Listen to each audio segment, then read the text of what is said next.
ধনী হওয়ার কোনো শর্টকাট রাস্তা নাই, প্রত্যেক শর্টকাট রাস্তায় হারাম। যত শর্টকাট রাস্তা আপনাকে কেউ দেখাবে, অনলাইনে বিজ্ঞপ্তি আসবে, ফোন কল আসবে, মেসেজ আসবে, মানুষজন গল্প করবে, সব হারাম। ধনী হওয়ার কোনো শর্টকাট রাস্তা নেই। ধনী একটা লং টার্ম প্রসেস, যেখানে কম্পাউন্ড ওয়েতে মানুষ ধনী হয়।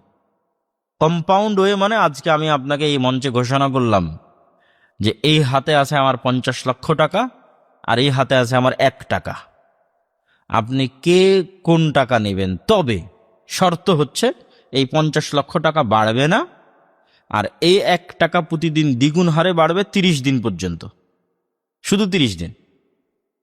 তাহলে আপনার মাথায় কাজ করতে পারে 1 টাকা পরের দিন 2 টাকা হবে, 2 টাকা পরের দিন 4 টাকা হবে, 4 টাকা পরের দিন 8 টাকা হবে, আর কতই বাড়তে পারে, অর্থাৎ 50 লক্ষটাই নিয়ে নিই।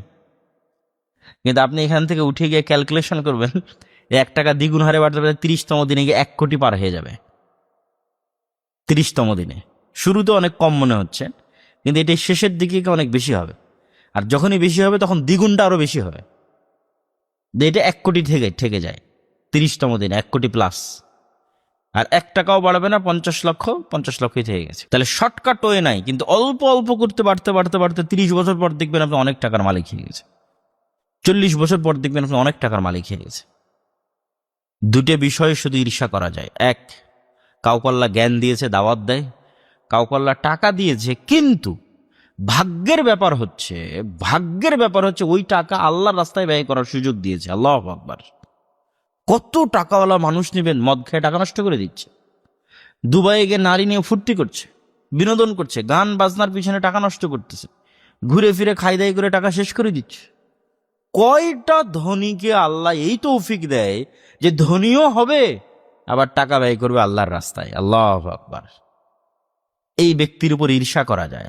শ্রেষ্ঠতম ব্যক্তিদের একজন, ঈর্ষা করার মতো ব্যক্তি। যে আফসোস, যদি আমারও এরকম হতো যে আমি কোটি টাকার মালিক হব, আবার সেই টাকা আল্লাহর রাস্তায় দান করব, এর যে শান্তি, এর যে মজা। আল্লাহু আকবার। সম্মানিত উপস্থিতি, এই জন্য মুসলমানদের বসে থাকার কোনো সুযোগ নাই। আল্লাহ সুবহানাহু ওয়া তাআলা কোরআন মাজিদে বলছেন, ফাইদা কুজিয়াতিস সালাহ ফান্তাশিরু ফিল আরজ ওয়াবতাগু মিন ফাজলিল্লাহ। যখনই সালাত শেষ হয়ে যায় তখন ঘরে গিয়ে শুয়ে যাও না, ফজরের সালাত আদায় করে শুয়ে গেছে। অলস যুবক শুধু চাকরিরই ভাইভা দিয়ে বেড়াচ্ছে,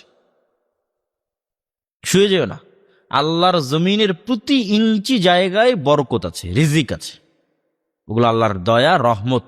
ওটা অনুসন্ধানে বের হয়ে পড়ো। দয়া। তুমি যদি জানো যে কোথাও থেকে 1 টাকা হালাল উপায়ে ইনকাম করা যাবে, তারপর ঘরে বসে আছো, এটা অহংকার। কেন? ওই হালাল উপায়ের 1 টাকা আল্লাহর দয়া, তুমি এটা নিতে যাচ্ছ না কেন? তুমি কি আল্লাহর দয়া থেকে অমুখাপেক্ষী হয়ে গেছো, মুখাপেক্ষীহীন হয়ে গেছো? এত বড় কোটিপতি যে আল্লাহর দয়া লাগবে না, এত বড় লাট সাহেব যে আল্লাহর দয়া লাগবে না, তাহলে জানো ওখানে গেলে 1 টাকা ইনকাম হবে, হালাল উপায়ে যাচ্ছ না কেন? এটি তো অহংকার। সম্মানিত উপস্থিতি, এই পয়েন্টের একটা পয়েন্ট বলে এই পয়েন্ট শেষ করে দেব, যে অর্থনৈতিক মুক্তি লাগবে গোলামি থেকে মুক্ত হতে চাইলে। সেটা যে ধনী হওয়ার উপায় কি? ধনী হওয়া মাইন্ড সেট আপ, মেন্টালিটির ব্যাপার, মনোজগতের মনস্তাত্ত্বিক বিষয়। যে গরিব ওর মানসিকতা গরিব, যে ধনী ওর মানসিকতা ধনী। সে মানসিকতাটা কি?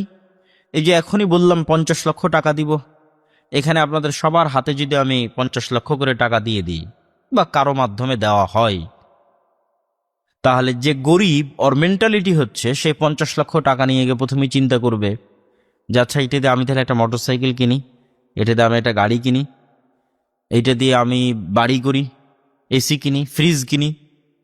তাহলে ও এই 50 লক্ষ টাকা প্রত্যেক ওই জায়গায় ব্যয় করার চিন্তা করবে যেখান থেকে আরো ব্যয় বাড়বে।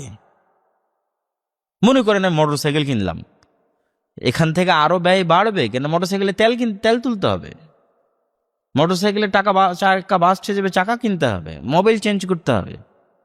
গাড়ি কিনলাম, গাড়িতে খরচ বাড়বে। মোবাইল কিনলাম, ইন্টারনেটের বিল লাগবে, ওয়াইফাই নিলাম, ওয়াইফাই বিল লাগবে, ফ্রিজ নিলাম, এসি নিলাম, বিদ্যুতের বিল বাড়বে। মানে প্রত্যেক ওই জায়গায় আমি ব্যয় করতেছি যেখান থেকে আরো ব্যয়ের রাস্তা বাড়তেছে। এর মেন্টালিটি গরিব, এই কোনোদিন ধনী হতে পারবে না। Full stop. যার মেন্টালিটি ধনী সে ধনী হয়ে যাবে। সে কি ও 50 লক্ষ টাকা নিয়ে চিন্তা করবে এই টাকাটা কোথায় ব্যয় করলে সেখান থেকে আর 1 টাকা ইনকাম হতে পারে।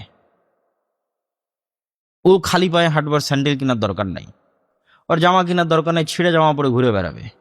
ওর এসি ফ্রিজের দরকার নেই, না খেয়ে থেকে যাবে, সমস্যা নেই।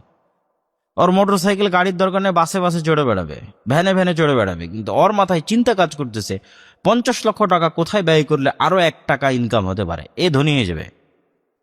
এটাই ধনী হওয়ার মূল, এটা মানসিকতার ব্যাপার এবং কোনো শর্টকাট ওয়ে নাই। কিন্তু মুসলমানদেরকে হালাল উপায়ে টাকা ইনকাম করতেই হবে, নাহলে ভালো মতো স্ত্রীকে পর্দা করাতে পারবেন না, আত্মসম্মানের সাথে পৃথিবীতে টিকে থাকতে পারবেন না। পৃথিবীতে টাকারই যুদ্ধ চলতেছে।